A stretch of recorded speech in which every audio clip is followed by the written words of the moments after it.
Hi, everybody. Thanks for tuning in to the Coaching Call podcast.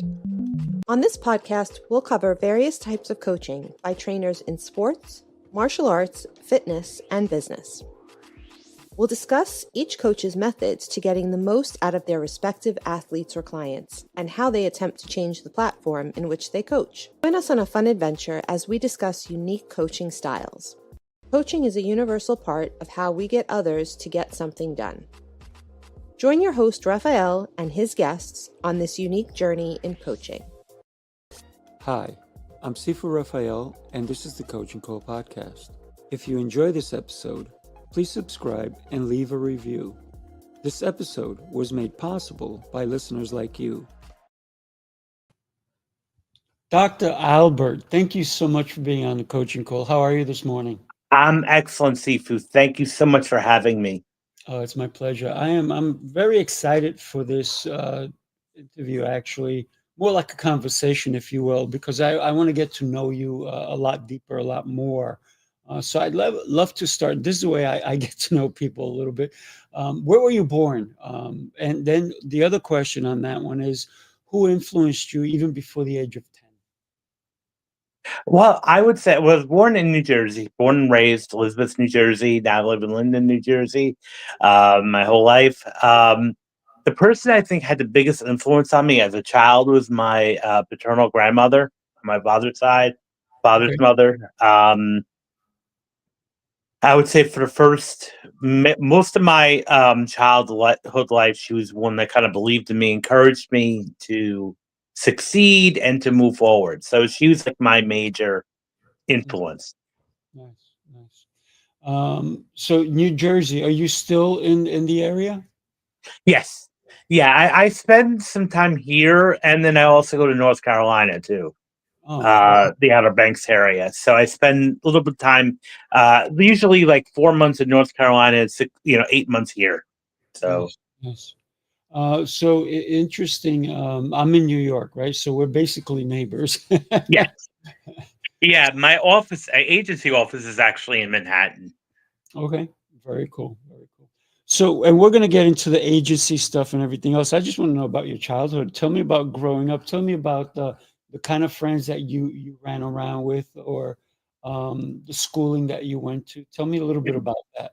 Sure. Well, I was kind of a different type of a child. I was born into a family with four.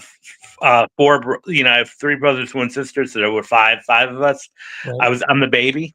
And I was a different child. So most of my brothers and my father were all into sports, like football, baseball. And my father was a football coach. My oldest brother was a football coach. So they were very much into sports, like lived, leads, slept sports. For me, I had no interest in sports. Gotcha. I had zero ability, zero prowess when it comes to sports. I just didn't want to do it. For me, I love to read. Gotcha. So what did you occupy your time with besides reading, right? Were you very scholarly, or did you play? Yeah, very scholarly. I was a thinker, I still am, but that was like what I was branded as, both by my teachers, by my family, because that's all I really did. Most of my childhood was read, go to school, read, so I was very much a bookworm. And when I was a teenager, I was reading books that probably most 16-year-olds, 15, 16-year-olds weren't reading, such as like How to Win Friends and Influence People by Dale Carnegie, or 7 Habits of Highly Effective People by Stephen Covey, or Feeling Good by David Burns, which is a primary cognitive behavioral therapy. Again, not typical reading for a teenager. So usually when it came down for study hall, I often got a lot of looks, not from just others, kids, but even from the teachers, like, well, what are you doing reading that? Sort of a thing. That's interesting. Those are great books, by the way, that you just mentioned. What would you say was your favorite book that you've ever read? And maybe you've read more than once. Man's Search for Meaning by Viktor Frankl, Tuesdays with Morrie by Mitch Albom, are like the top of my list. Gotcha. So you were a bookworm. Obviously, you still are. Yes. And so how fast did you read? Because I have friends of mine who are great bookworms. Some of them read really fast, some of them read slow, some of them read out loud. So what kind of a reader are you? I would say I'm a medium. I wouldn't say I'm slow, but I wouldn't say I'm fast. Gotcha. It also depends on the tone and the style of the book. Sometimes I can get through a book in, one or two sittings if it's like really engaging. Other times it takes me a little while to get through it, especially if it's a dense book where Mm, there's a lot of information and that I need to really just get to really digest the information. It can take, days and, sometimes. It really depends on the book. of course, of course.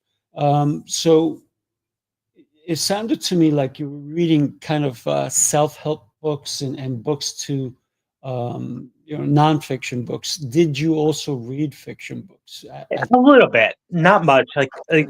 I read, when I was growing up, one of my childhood books that I liked was like Magic Garden, Secret Garden. Mm, But I also enjoyed a little bit of Stephen King, mm, James Patterson. Now I've been reading some of his, Alex Cross books and other detective books. So that was like maybe my foreign fiction, but I would say I'm 90% nonfiction with a slight mix of fiction. gotcha, gotcha. So when you think about, you said that you got some looks from not only your fellow students but the teachers as well. Did anybody question the kind of books you were reading? Like, did a teacher take interest in because you were reading certain books? A few. I didn't get that many. Maybe silently. Who knows what they were saying behind closed doors? I don't know. Right. I'm not privy to that. But I think a few times I would get like, "Oh, that's interesting. What made you want to read that?" Or, Mm, um, "Do you really understand that?" mm. And of course, I would come back and say, "Yeah," and I would come back with a really eloquent explanation, and they would be shocked. Nice, nice, nice. What was did you have many friends in school? Did you belong to a book club uh, back then? I had acquaintances. I was never the type of person that I was never bullied, thankfully, Mhm, significantly. I had a lot of acquaintances that were fairly popular.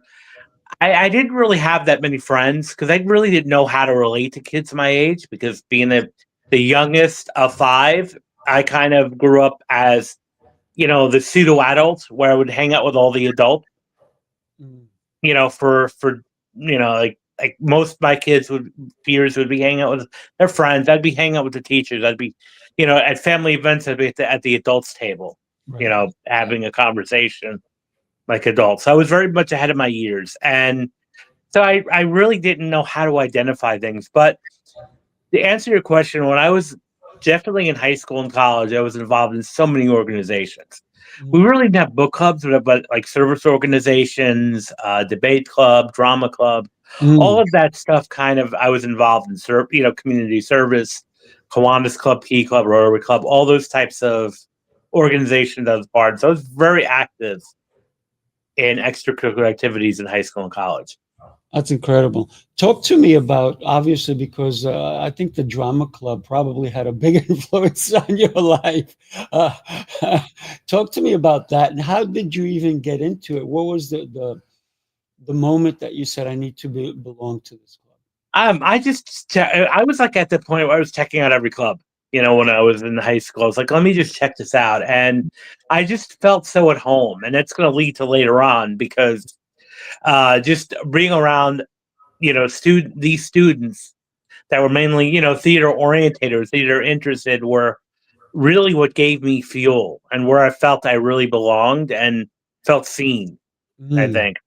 yeah, And yeah. then even in college when I took some acting classes and I helped out and did some volunteer work at setting up the plays and all of that, and just so I was hanging out with a lot of theater kids in college, and I think I just identified more with that, that archetype and that peer group more than I did with other peers.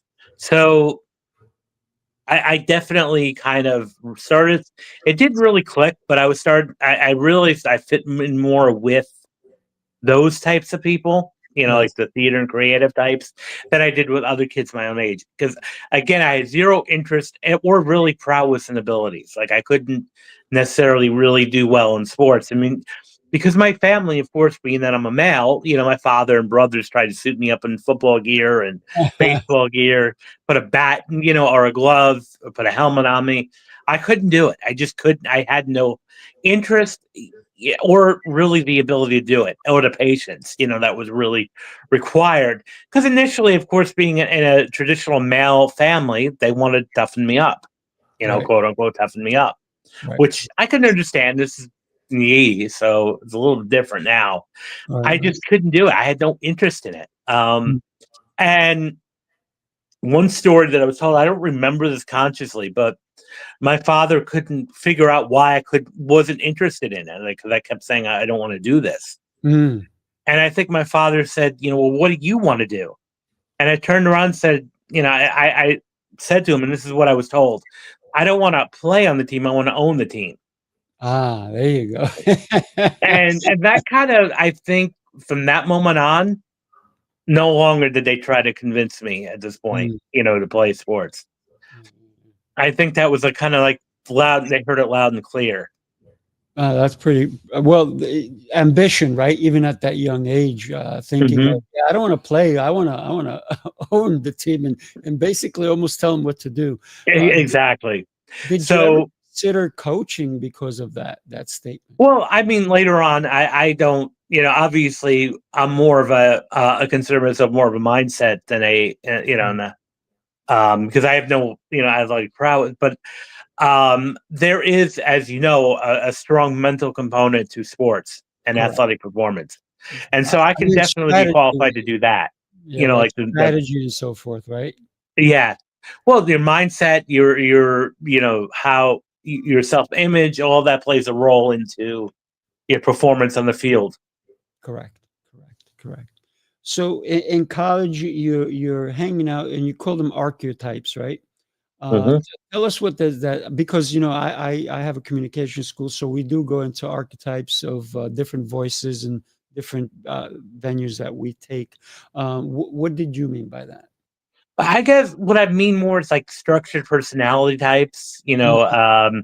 certain interests, hobbies, pain points, strong points, and each group has their own individual things. Like, the athletes have their own, Archetype. they have their own archetype, their own like specific way of relating to people, their own specific way of doing things with people. Correct. Yeah, absolutely. When you were doing the drama and the theater and so forth, what was your favorite part of it? Yeah. I mean, I think just what telling the story was number one, and watching it, was more of a thing, and just watching it happen and watching people lighten up. And I think what I liked about it, that with, at least with the peer group, and I think this is probably the biggest reason, was there was no judgment. Mm, And I felt like, okay, this is where I really feel seen and heard, nice. not just as as a performer, but as a person, as a human being. And I think that's sort of like why I identify mainly with actors and Yeah. creatives, because Mhm. of that reason. Yeah. Awesome. Awesome. So you did you pursue the stage? Did you pursue behind the scenes, in front of the camera? What was it for you? Not initially. Like when I was in high school, because of all the reading, I was, by the end of my sophomore year, I declared I was going to be a psych major and, psychology, because I was determined to be a clinical psychologist and professor. And that was like my one track goal. So I said, this is fun. I think I had the whole notion for a while. This is fun, but this is not a career. Mm, And so that's where I sort of like went with the idea of where I'm just gonna, this is a hobby. This is a fun hobby, for me at the time. And it wasn't until later on that, after graduation, after receiving my master's degree, that I started to realize that there may be something to this, because I found myself, after receiving a master's degree, it was right around the time of 9/11, September Mm. 11th. And some of my contacts were, from grad school were asking everyone to help out on the ground in New York City, like to volunteer, Right. to do some crisis intervention, counseling, advocacy. So it started that, surprisingly, I found myself alongside of filmmakers, actors, activists, volunteers, people that worked in the film industry, people that were actors, work in the arts industries. And I had someone approach me and said, I would like you to audition for my movie. Mm. Okay. I remember, I took acting classes in college. I'm not considered, an actor, but okay. And I was like, wait a second. I want to do more of this. Mm. I want to do more. So I did a little bit of pursuing as an actor initially. This is around 2002, 2003, 2004. Right. I said, you know what? I'm going to try being an actor. Got headshots. I, was doing the daily things as an actor. And I was in a couple of independent films, some local commercials. And what I found, though, what kind of brought back, I started like not necessarily being in front of the camera, but I enjoyed being on set. Mm. I enjoyed being around actors. And you would see me, what I found myself doing a lot of times was cutting out casting calls and handing them out to actors that I knew on set and be like, you'd be great for this, you'd be great for that, you should apply to this. And then two people had actually told me, like, you'd make a great agent. Mm. And I'm like, ah. At that time it was like, yeah, and then but the wheels were turning. Right. Right. They started. So I was like, it's time, and then I realized, quickly into this, this was not for me, being in front of the camera, being in life of an actor. I had a full-time job at the time. I was teaching, started to teach part-time. So I really didn't have time. I didn't have the business, framework or mindset to be an actor, but I enjoyed being around actors. Right. So let me find a way where I can support actors. And I did a little soul searching, where am I going to, where do I fit in, with that? And then I realized, what, I'm going to advocate and represent them. And so late 2004, I started my first company. Mm. And I always wanted to be an entrepreneur as well, even though, because I'm the type of person where I work well with people, but I'm not the type that likes working for people. Gotcha. Yeah. So let me ask you a couple of questions, if you don't mind. Thank you for sharing all that. Of course. Where were you when 9/11 happened? Well, I was home in New Jersey. I remember watching TV in the morning and then seeing that the first plane hit, and thought, like everybody else did, oh, this was an accident, Mm. a plane crash. Okay. Unfortunate, but it was an accident. Right. And of course, as everybody soon discovered, when the second plane hit, this was no accident. And then I had what was interesting is I was at a family wedding 4 days before the Twin Towers had fell down, and it was in Jersey City, the venue, and it was right across the river. So I remember sitting and staring for like a half an hour in awe of the Twin Towers. Right. And now I think I was watching, just like the other millions of people in horror, watching them come down. Right. Because I saw it live on TV as they came down. Yeah. I was in Long Island myself, and I watched them come down as well. Yeah. And I remember actually, like, literally getting my eyes welling up with tears watching that happen. Because not only was, that's a New York icon, but I also knew that there were a lot of people in there, Yeah. That were trapped. And that's what I think really, got me to react such in a visceral and emotional way. Right. Yeah. It was a very interesting day for sure. I didn't know it at the time, but my sister was there, and she was actually helping people um, while she was there. She was there when it happened, so she was able to get out and safely, Good. but she was helping people as well. So the other question I have for you is, when you realized that helping actors was your calling, you said you had a job, or you were teaching. What were you teaching? Well, I still teach now, but I was teaching at a community college psychology. Okay. I before that, I was doing a lot of 9/11 related work. I worked for American Red Cross, and then I worked for a hotline that was set up for New York City called 1-800-LifeNet. And that was dealing with a lot of the aftermath of 9/11, people needing services, whether it's entitlement services like medical expenses, or even just someone to talk to. Mm. And I did that for a year. That was a grant funded position. I enjoyed it. It was definitely rewarding. And then, I was laid off because the grant money had ended for that position. So that was there for about a year, at 1-800-LifeNet. And then I moved to, then I was, kind of working for a job, and then I got hired to teach part time. This was during this time where I said, what, I'm going to go, let me open up my company now. I had a Mm. little bit of time. I didn't know what it was going to stand, how this was going to go, so I then made the decision to add more to my plate. But I was like, I'm going to go back for my PhD now and Nice. just really, like kind of finish it, go full circle. I always wanted a PhD, and I was like kind of halfway there with a master's. So I was like, let me just complete it now, because I Yeah. didn't know what was going to happen, the uncertainty. And I wanted an insurance policy, like to actually have a degree. And also what was significant was I was the first person in my family to go to graduate, not only graduate from college, but to get a PhD. Oh, So nice. it was a significant moment for me. Mhm. Yeah. When was that? To I well, I went. It took me a little bit longer, but I finished my PhD in 2015. So Oh, 10 years ago, I nice. graduated with that. Congratulations. Thank you. Like for most people, and like you said, they stop at a certain point.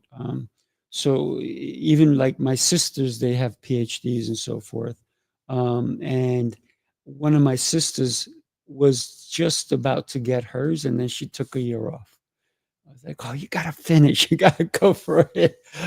It's challenging because I can see why people do that. I mean, for me, and I'm sure from a lot of PhDs that I've talked to, it's not the coursework that's difficult; it's a dissertation Right. that is rough. And I didn't really realize that until I was like knee deep in it.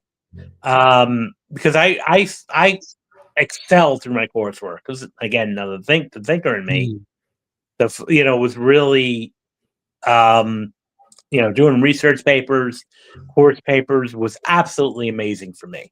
mm. I Nice. enjoyed it immensely, Yeah. Right. writing all these papers.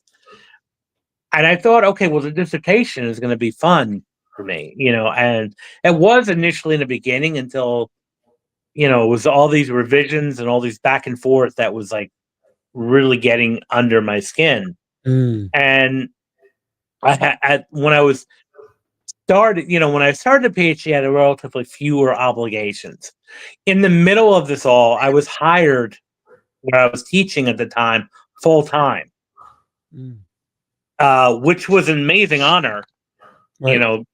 know, tenure track assistant professor at a community college. This is great, but I didn't realize that there was going to be so much more work involved when you're full time versus part time.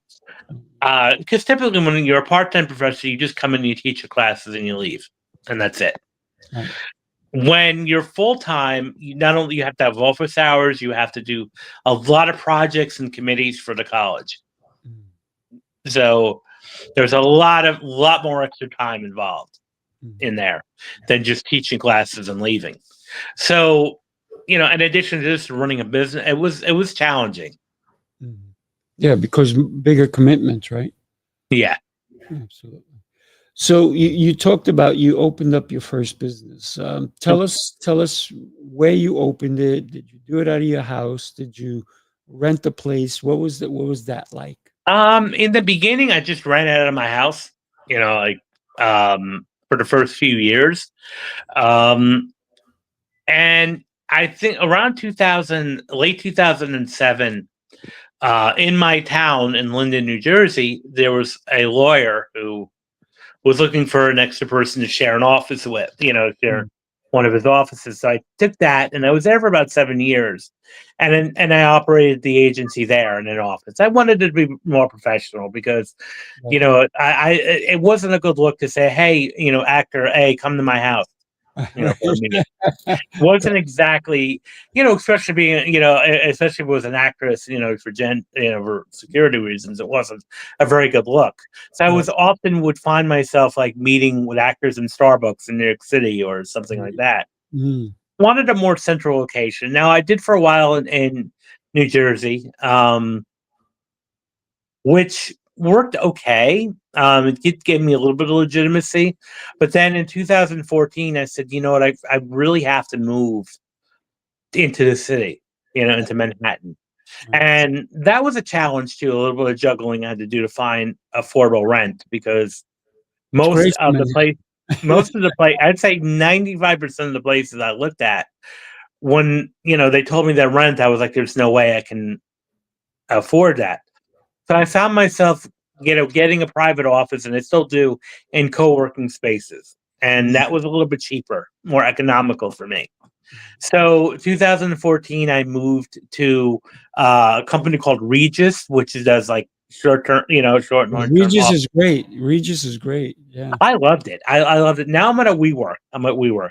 Okay. Which is similar to Regis, very similar structure to Regis. But I enjoyed being in the, I had my own private office.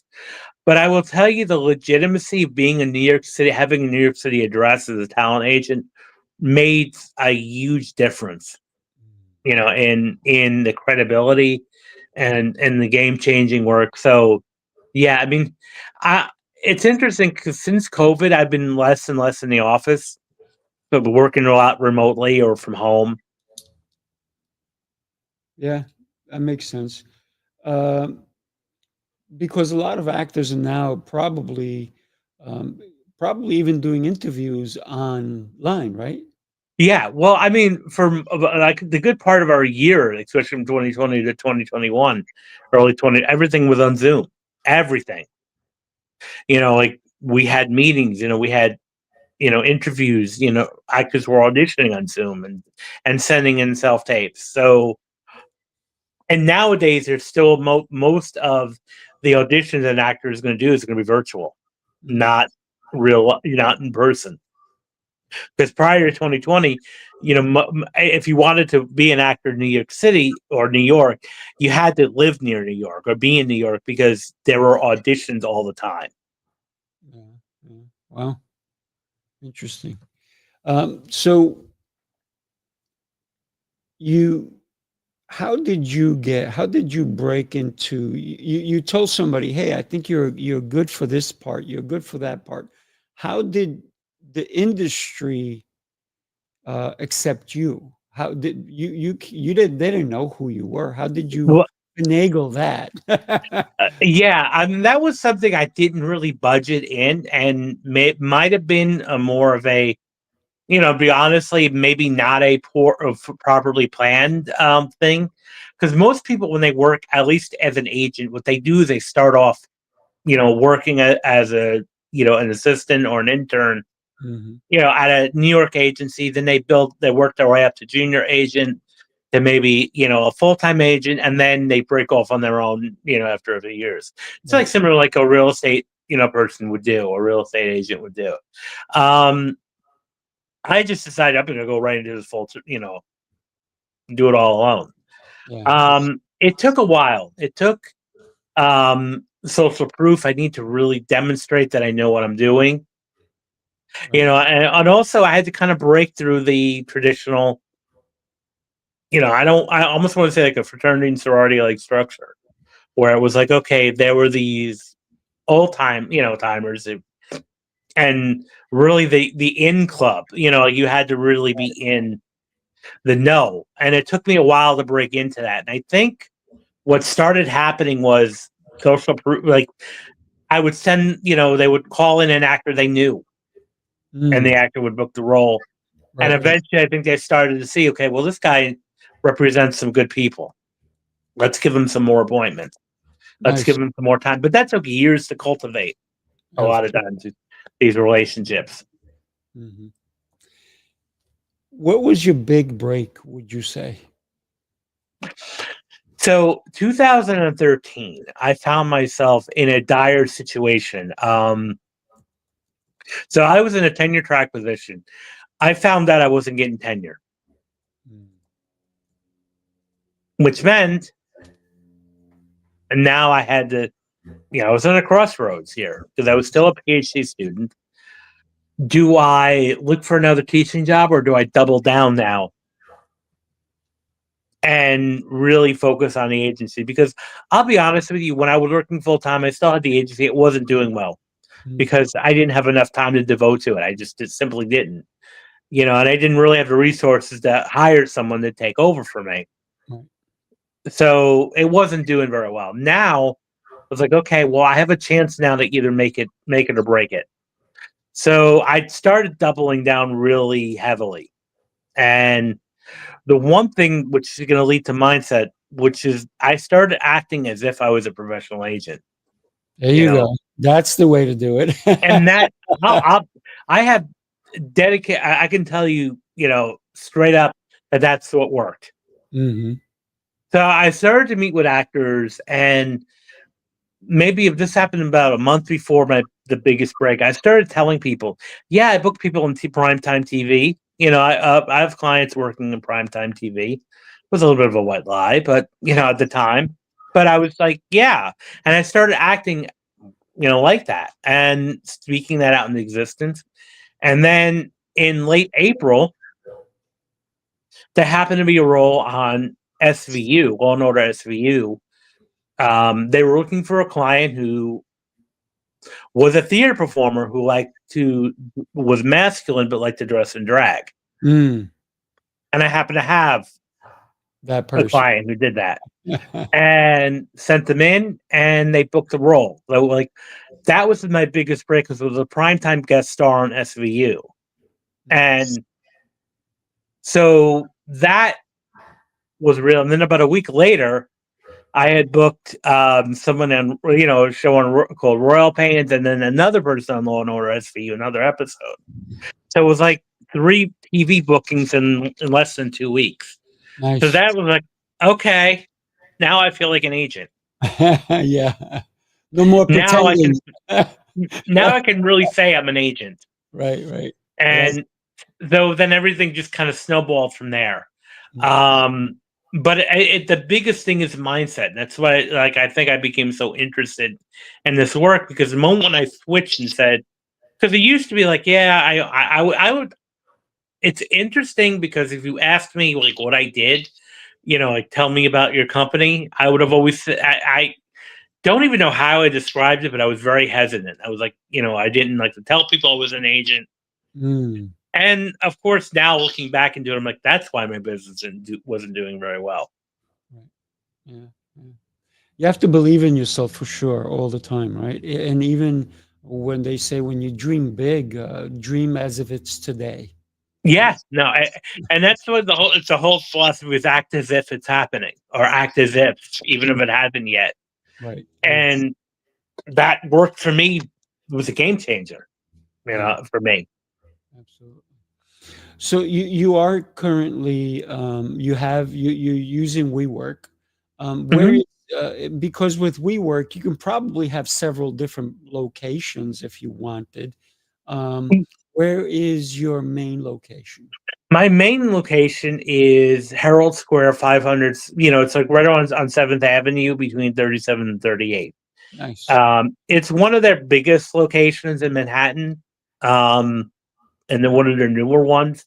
So the membership that I have is I have a private office there, I can most likely, if I were to go to another state, if I wanted to rent, or I would get a discount if I wanted to rent out a private office, or just even spend some time Right. there in the public area and work if I wanted to. But my primary location, which I've always been at, is on 7th Ave between 37th and 38th, and right near the Macy's.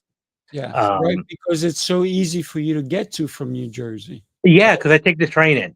Yeah. So Penn Station, it's only maybe a few blocks. So it's less than a 10-minute walk from like Penn Station to my office.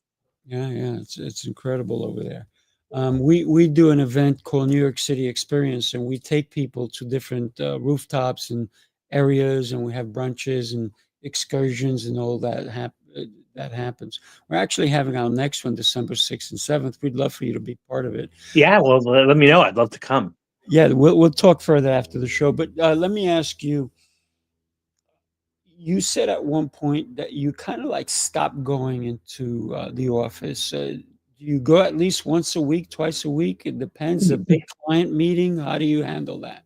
Yeah, client meetings, or if I have other functions to go to in the city, or like if a client says, "Hey, I want to meet in person." Okay, great, we'll do that. Or if I have an event to go to, like a show or a showcase or a dinner meeting, then I'll stay, spend the day at my office, get my mail, do whatever I need to do, because most of the stuff is all virtual. Like I, everything now is electronically. When I pitch actors, it's all electronic. So I can really be anywhere to do that. As long as I have, access to email and phone, which I, 24/7 I do.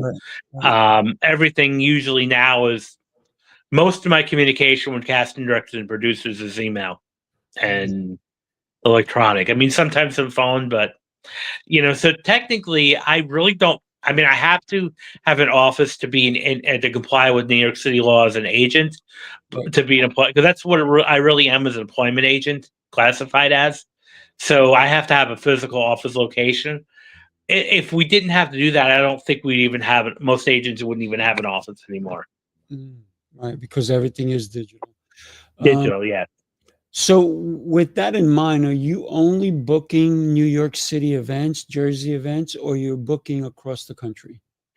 If they're looking in New York, I can book across the country, but mainly New York. New York, New Jersey. There's a lot happening there too. There's a lot of TV shows filming, a lot of theater, Broadway, off-Broadway tours, regional theater. What would you say is one of the biggest acts that, and you don't necessarily have to mention their name, but that you've cast that you really said, wow, this is truly it has generated from all the work I've done. This is the one that really made a difference for me.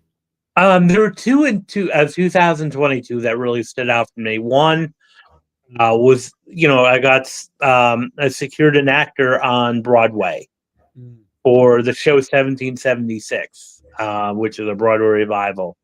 And after a 4-month Broadway run, they did a 12-month tour, national tour. So that was like a biggest win for me in theater. And then in TV wise, I had landed someone a series regular, which means that they're in every episode on an Apple TV series. Which was a huge deal, because that was multiple thousands of dollars right there.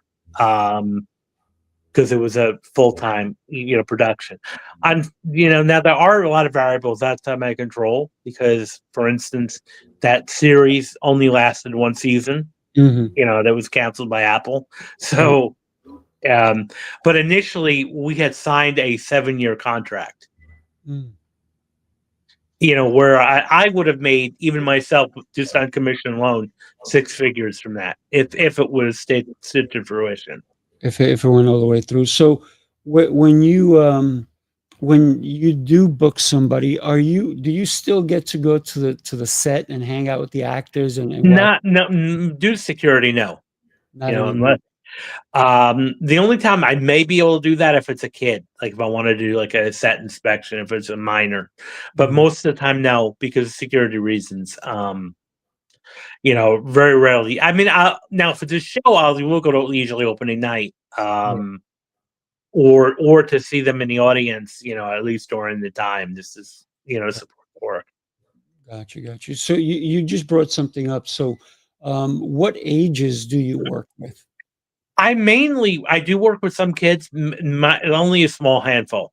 I mainly work with adults, and I have adults in my roster from, as young as 18 to, as old as 86, 87. Mm. All right, let's talk about something that a lot of people talk about. A lot of people, it's on the news. It's on page 6 sometimes. Actors who are problems. Yeah. The prima donnas, if you will.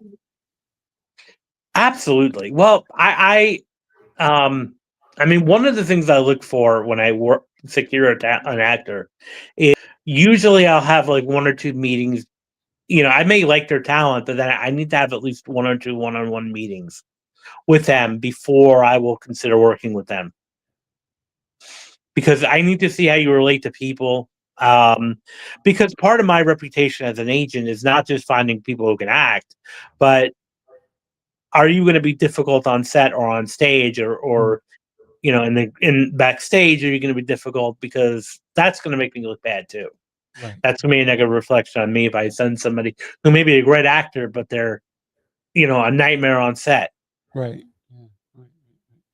Do you only work with actors or do you work with singers and dancers and?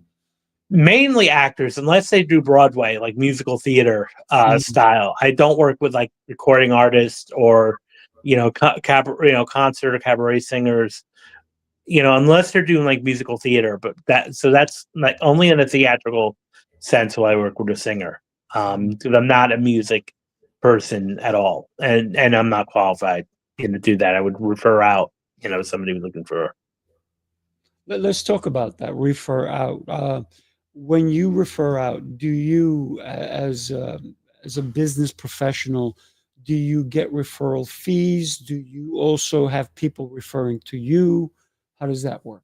Yeah, we don't get referral fees, but we do have referral networks. Like other talent reps will, if they can't take an actor on or they like an actor they can't take on, they may refer out. I'll get a lot of referrals from like acting coaches and teachers or personal managers. Because there's a difference between an agent and a manager. A manager is more like hands-on and, Right. looks over the overall career. So I'll get a lot of referrals from managers.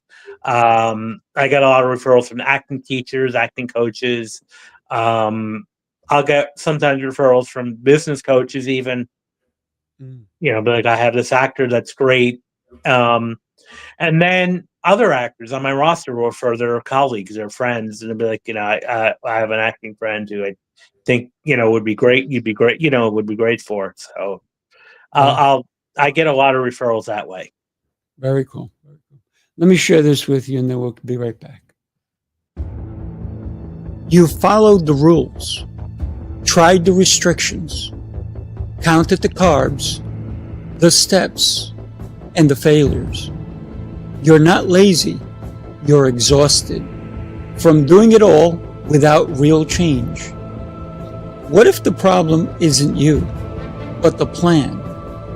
Sifu's Mind-Body Method is a 90-day transformation built on 7 unshakable pillars: mindset, movement, nutrition, hydration, fasting, journaling, and faith. This isn't another shortcut. It's your structure, your strength, your reset. You don't need harder, you need better. Ready to begin? Start today. Yeah. So when we think about moving pictures, if you will, there's so much that goes into these things. I have 2 clients who who went on to become actors. One was not too long ago shooting a movie in Australia. Another one Hmm. did a couple of movies, but then he went into now he's going into the production end of it. So he's looking to be a producer and so forth. And he was young when he started. He's now in college doing so. So he's looking at the back end of thing. There's so many moving parts when it comes to entertainment, right? Oh, absolutely. Yeah. If you had to do it all over again, what would be the one thing that you think you may want to jump into? I probably would do, as I said earlier, would have been working for somebody else, working for a more established agent, somebody who already been doing this for years, just to kind of even shadow them for a while and Mm, see their workflow and tap into the network. That probably what I would, even though I'm not, I said I really like working for people, I probably would have just said, okay, just do this for a couple of years, just, and because I think that would have benefited me the most. If I could go back, I would do that. because that would have taken you in a different route, you think? Yeah. Well, I would have had more connection. I think I would have had a better, faster learning curve. Right. I think because again, I was kind of doing things blindly for a while. Yeah. I didn't really know what I was doing. I thought I was going through the motions, but I really didn't know completely what I was doing. How to pitch a client effectively, how to get on the phone, or at least have those existing relationships. Because if I worked for an agency, that already would have had that Mm, by the time. Because I could have then just simply emailed everybody and said, "Hey, I'm on my own now. right. You Yeah. worked with me here," and I would have already had those relationships. Mhm. Yeah, I can see that. I can see that happening. So when you think about your life, if you were to go back, you talked about being a bookworm, right? Which I Hmm. love. Um, uh, have you considered even writing your own book? I sure did, and I'm glad you asked that, because I did. You did write a Um, book. yeah, I did write a book in 2024, and I'm writing a couple more now. Nice. But um, and I think that was one of the most pivotal moments in my life. Was last year was publishing a book. And holding it in my hands, because being someone who reads a lot of books, to actually hold one in my hands. Right. It's a big difference. It's a big moment for you, right? Hmm. What was your book about? It's called Rise Above the Script, and it deals with actors and self-sabotage. So one of the things, and this is what I did my doctoral dissertation on. So it's kind of based on that. I just kind of added to it and made it more readable and relatable. Mm, very cool. Very cool. So you said you're considering writing more books. Are they also based for the industry or mindset? They're on mindset. But these are a little bit different. I mean, the book that I wrote the first time is mainly geared towards actors, although anybody can benefit from it because I do include strategies for overcoming self-sabotage and self-doubt, Mm, um, which kind of plagues everybody, on certain degrees. right. Um, the next book I'm going to deal with, because it's something I dealt with my most of my life, was people pleasing, Mm, and self-sacrifice, like being a martyr. And that was like one of my themes, growing up, and I'm writing a book. That's my next book on that. Breaking free, like from the martyr complex. I mean, mm, I'm playing on the title there. right, right. Um, and then I'm going to do another book. The third book I'm planning is on gaslighting, because I've in business and personal. So um, those are my next two books Mm, projects. very cool. That's going to be an interesting one. Gaslighting. It sure is. Yeah. Yeah, I can only imagine. Um, when you take on a client now, what is the biggest And I know you talked about making sure that you meet them, that their character is someone you want to work with. But what's some of the questions that you ask to determine those, to determine who they are? Well, number one, I asked them just, first interview question, which is what everybody kind of asks, is tell me about yourself. What I often ask with an actor is like, what type do they see themselves at? Where do they, how would, if you were to cast yourself, how would you, Mm. do that? What type of roles would you say? Because I want to get an idea, does an actor know their brand? Do they know their own archetype, in a sense? Do they know their character? Do they know themselves? Um, I'll ask them what their goals are, what's their plan in the next year, the next 5 years, the next 10 years. Because the one thing I definitely value there is longevity. Since I started, I've been doing this for 21 years now, ultimately working with actors, and I can tell you there's a high turnover rate. Where there's a lot of actors who do this for a couple of years and then quit. And it's kind of a interesting situation because they'll drop almost six figures into an acting training program only to give up within less than 5 years of professional acting afterwards. So the one thing I look for is longevity. Where do you really, what's your 5-10 year plan? Because you hear a lot of actors, and I know some who went to Hollywood. They said, I'm going to give it a year, and if it doesn't pan out, then I'm out. But if they would have given it maybe 2 years, maybe they would have gotten the roles. Yeah. Well, usually I'm going to say it takes, I would say, even more than that, realistically, I would say at least you need to give yourself at least 5 or 10 years, minimum, the bare minimum, before even making a decision like that. If you want to be effective, because there are some actors that I know that finally made their big break, but they've been, working for 10, 15 years. Right. And then they're called overnight success, right? Yeah. It took them 15 years to become an overnight success. Yes. Yeah. And that's what's often a lot of times not really addressed or understood by people not in the industry is that you may have heard like somebody all of a sudden become a breakout star, but they were working behind the scenes for 10, 15 years, Right. Hustling, as an actor. You just didn't know them yet. So how important is it for you to find out if they have a SAG card or not? That's not necessarily important right away because, to be quite honest with you, can get a SAG card from doing background work to being an extra. And that doesn't mean, that you can act. Right. So I'm not too terribly concerned about that. Now, if they do have a SAG card, the one thing I definitely look for, do they have roles with speaking credits? Right. Because if they, because I used to get a lot of like resumes that were like 3 or 4 pages long, but every one of those were like, pedestrian number 4 or, Right. patron at the bar.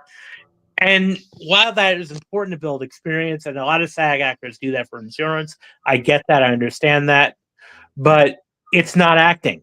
Like anybody can really do that. Right. To just sit, and be kind of like art, background art, and so the SAG card isn't entirely important to me, although that's the end goal. Because you can work and an actor can work in I think it's like right now 3 SAG productions with principal credits before they have to get their card. And I've hired a lot, gotten a lot of actors that were non-union hired on, SAG TV shows, or movies. Right. So that the SAG card isn't entirely important to me right initially. So, as an agent, Dr. Albert, do you have dues that are that you have to pay into some film organization or anything like that? We have to pay. We don't now. No, we don't pay as the SAG or anything like that. We do have to pay to be bonded. Like bonded and insurance. So I have to pay insurance. I have to pay for a bond. You know, because I don't pay this amount, but we have to get at least a $10,000 bond. You know, just again in case like things happen. You know, and we have to get liability insurance. So that's and then of course I have overhead. I got to pay for rent. I got to pay other phone expenses, internet expenses, so those sort of things. Yeah, absolutely. We have one more quick commercial, and then we'll be right back. The city never sleeps, and neither do the dreamers who build its pulse. From every corner of the globe they come. Visionaries, creators, leaders, each carrying a spark ready to ignite the world. This is not an event. It's a revolution of rhythm and reason. A symphony of minds. A movement of momentum. Sifu Rafael, Lancelot, Jose Escobar. Together they set the stage for brilliance. This is the NYC experience. Mastermind, light up the city. They coming from the east, coming from the west. Knowledge on deck, put the truth to the test. Leaders in motion, hearts in sync, dropping wisdom so deep it'll make you think. They bring stories, sweat and flame, different faces, one shared name. Elevation, that's the sound. NYC experience mastermind, where purpose is found.